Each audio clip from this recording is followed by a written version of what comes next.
বিসমিল্লাহির রহমানির রহিম। আসসালামু আলাইকুম রহমতুল্লাহ। প্রিয় শিক্ষার্থী বন্ধুরা, আমরা যারা 2026 সালে এসএসসি পরীক্ষা দিলাম তাদের আমরা গণিত বহু নির্বাচনী প্রশ্নের সমাধান আজকে নিয়ে এসেছি।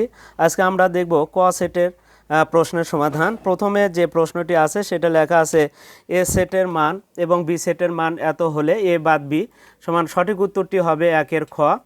আমরা প্রথমে আমরা শুধু সঠিক উত্তরগুলো দেখে নিই, পরবর্তীতে আমরা ব্যাখ্যাগুলো দেখব। আসলে সেই ক্ষেত্রে এখন আমরা 2 নাম্বার প্রশ্ন, এখানে যে কথাটি বলছে এম এর মান দেওয়া আছে এবং এন এর মান যদি হয় তাহলে প্রকৃত উপসেট সংখ্যা 3, এটা সঠিক এবং 2 নাম্বারটাও সঠিক, কিন্তু 3 নাম্বারটি ভুল। তাহলে আমাদের সেই ক্ষেত্রে 2-এর ক নাম্বারটি সঠিক উত্তর হবে। এবার আসি 3-এর যে সঠিক উত্তরটি হবে। এখানে এফ অফ এক্স এর মান দেওয়া আছে কি এর কোন মানের জন্য এফ অফ -2 = 0 হয়, তাহলে 3-এর গ নাম্বারটি সঠিক উত্তর হবে। নিচের কোন অনয়টি ফাংশন, আমরা এগুলোর ব্যাখ্যা সহ কিন্তু পরবর্তী ক্লাসে তোমাদেরকে দেখাবো। আসলে এখন 4-এর খ নাম্বারটি আমাদের সঠিক উত্তর। এবার 5 নাম্বার যে প্রশ্নটি, আমরা কিন্তু ক সেটের প্রশ্নের সমাধানটাকে কিন্তু তোমাদেরকে উত্তরটা দিচ্ছি। আমরা এর পরবর্তীতে আমরা ব্যাখ্যা সহ তোমাদেরকে দেখাবো। এখন আসি 5 নাম্বার যে প্রশ্নের সমাধানটা হবে সেটা হচ্ছে ঘ নাম্বারটি সঠিক উত্তর। 5-এর আমরা 6 নাম্বারে দেখতে পাচ্ছি 6-এর ক নাম্বারটি সঠিক উত্তর। এবার আসি আমাদের 7-এর যে সঠিক উত্তর উৎপাদকের বিশ্লেষণ যেটা হবে সেটা হচ্ছে খ নাম্বারটি সঠিক উত্তর। 8 নাম্বারটা আমাদের যেটা সঠিক উত্তর হবে সেটা হচ্ছে গ অর্থাৎ 0। আমরা এখানে 4% হার মুনাফায় 1000 টাকা 3 বছরের চক্রবৃদ্ধি মুনাফা হবে আমাদের ক নাম্বারটি সঠিক উত্তর। আমরা রাজশাহী বোর্ড কিন্তু 2026 সালে রাজশাহী বোর্ড 2026 সালের প্রশ্ন কিন্তু আমরা ক সেটের সমাধানটা দিচ্ছি।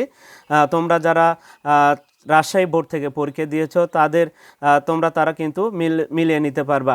তাহলে রাজশাহী বোর্ডের কিন্তু আমরা উত্তরপত্র দেখছি। এখন আসি, দেখো 20% লাভে ক্রয় মূল্য বিক্রয় মূল্য অনুপাত, ক্রয় মূল্য 100 আর হচ্ছে 120, তার মানে 5 অনুপাত লাভে 100 এবং 120, তাহলে সেই ক্ষেত্রে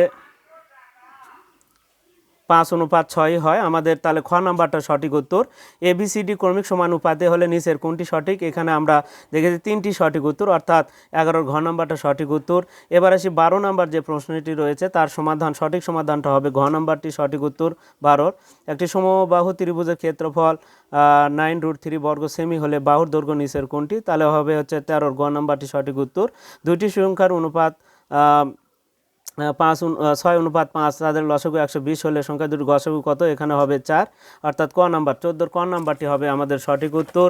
এবার আসি আমরা পরের যে প্রশ্নগুলো আছে সেই প্রশ্নগুলো একটু দেখব। আমরা 15 নাম্বার যে প্রশ্নটি আছে সেটা সঠিক উত্তর হবে। দেখো এটা বহুপদী সমাপ্তি সূচক প্রশ্ন, তাহলে এখানে ক নাম্বারটি আমাদের 15 নাম্বারের ক নাম্বারটি সঠিক উত্তর হবে। এবার 16-র যে সঠিক উত্তর হবে সেটা হচ্ছে আমাদের খ নাম্বারটি সঠিক উত্তর। এবার 17 নাম্বার যে প্রশ্নটি আছে সেই ক্ষেত্রে আমাদের যে সমাধানটা যেটা হবে সেটা হচ্ছে 17-র খ নাম্বারটি সঠিক উত্তর। 19 ভাগ কত 13। একটি আয়ত আঁকতে কমপক্ষে কতটি উপাত্তের প্রয়োজন হয়, একটা আয়ত আঁকতে 2টা উপাত্তের প্রয়োজন হয়, আমরা দেখে নিলাম। এবার আসি আমরা উদ্দীপক থেকে 19 এবং 20 নাম্বার প্রশ্নের সমাধানটা দেখব। 19 নাম্বার প্রশ্নের কোণ বিএসি সমান কত, অর্থাৎ বিএসি বলতে আসলে এক্স এর মান কত, আমাদের এখানে 70 ডিগ্রি হবে, অর্থাৎ ঘ নাম্বারটি সঠিক উত্তর 19-এর। প্রবৃদ্ধ কোণ বিওসি অর্থাৎ ওপরের প্রান্তটাকে, প্রবৃদ্ধ কোণ কিন্তু ওপরের প্রান্তটাকে বোঝানো হচ্ছে, তার মানে আমাদের এইটা এক্স এর মান হচ্ছে কত, এক্স এর মান কিন্তু 70, তাহলে এখানে নিচে 140, তাহলে ওপরে আছে 220, অর্থাৎ সেই ক্ষেত্রে 20 নাম্বারটি হবে হচ্ছে, কারণ এই দুইটা কোণ মিলে কিন্তু আমাদের ভেতরে যে কেন্দ্রের কোণ আছে 360, তারই মধ্যে আমাদের এটা নিচেরটা 140, তাহলে ওপরেরটা হবে 220। আমরা ঘ নাম্বারটি সঠিক উত্তর। বৃত্তের যে কোনো বিন্দুতে কতগুলো স্পর্শক আঁকা যায়, যে কোনো বিন্দুতে একটি মাত্র স্পর্শক আঁকা যায়। বৃত্তের যে কোনো বিন্দুতে একটি মাত্র স্পর্শক আঁকা যায়, তাহলে ক নাম্বারটি সঠিক উত্তর। 8 ও 10 সেন্টিমিটার ব্যাস বিশিষ্ট, তাহলে এগুলোকে 2 দ্বারা কিন্তু ভাগ করে নিতে হবে, একটা 4 সেন্টিমিটার আরেকটা হবে 5 সেন্টিমিটার। তাহলে সেই ক্ষেত্রে অন্তঃস্পর্শ করলে এদের হয় বিয়োগ, ফলে অন্তঃস্পর্শ করলে বিয়োগ করতে হয়, তাহলে 5 থেকে 4 বিয়োগ করলে 1 হয়, অর্থাৎ 22-এর ক নাম্বারটা সঠিক উত্তর হবে। এবার আসি ত্রিভুজের 3টি বাহুর দৈর্ঘ্য যথাক্রমে 4, 6 ও 9 সেন্টিমিটার ক্ষেত্রফল নিচের কোনটি? এই ক্ষেত্রে ক নাম্বারটি সঠিক উত্তর হবে। এখন আসি আমরা 24 নম্বর প্রশ্নের সমাধান নিয়ে। সমকোণী ত্রিভুজের সূক্ষ্মকোণ দ্বয়ের পার্থক্য 16 ডিগ্রি হলে ক্ষুদ্রতম কোণটি কত? আমাদের আসলে 16কে আবার অর্ধেক করতে হয়। 16কে অর্ধেক করলে কত হয়? 8। ওই 45 থেকে যদি বড় কোণে চাই তাহলে 45-এর সাথে 8 যোগ করতে হবে, আর যদি ক্ষুদ্রতম চাই তাহলে 45-এর থেকে 8 বিয়োগ করতে হবে। তাহলে সেই ক্ষেত্রে আমাদের ক নাম্বারটি সঠিক উত্তর। 8 বিয়োগ করলে 37 হয়। যদি sin 2θ সমান √3/2 হয় তাহলে কোসেক 90 ডিগ্রি মাইনাস 3θ এর মান কত? এটা আমাদের ঘ অসংজ্ঞায়িত হবে। 0 ডিগ্রি 0/1/0, 0-এর নিচে হলে অসংজ্ঞায়িত হয়। এখানে আমরা দেখতে পাচ্ছি যে 26 নম্বর যে প্রশ্নটি আছে সেটা সঠিক উত্তরে 1 আর হচ্ছে 3।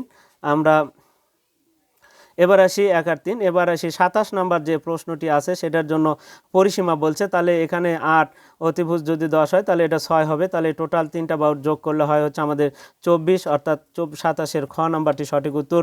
সমগ্র ক্ষেত্রফল কত বর্গ সেমি? এখানে টোটাল এই একটা অর্ধবৃত্ত আছে আর একটা সমকোণী ত্রিভুজের ক্ষেত্রফল, তাহলে এই দুটো যোগ করে দিলে আমাদের 38.14 হয়। তাহলে আমাদের 28-এর খ নাম্বারটি সঠিক উত্তর।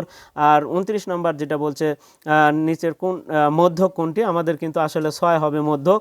কোন ত্রিভুজের কোণগুলোর অনুপাত যদি 1:3:1, যেহেতু দুইটা অনুপাত সেম তাহলে এটা অবশ্যই সমদ্বিবাহু ত্রিভুজ হবে।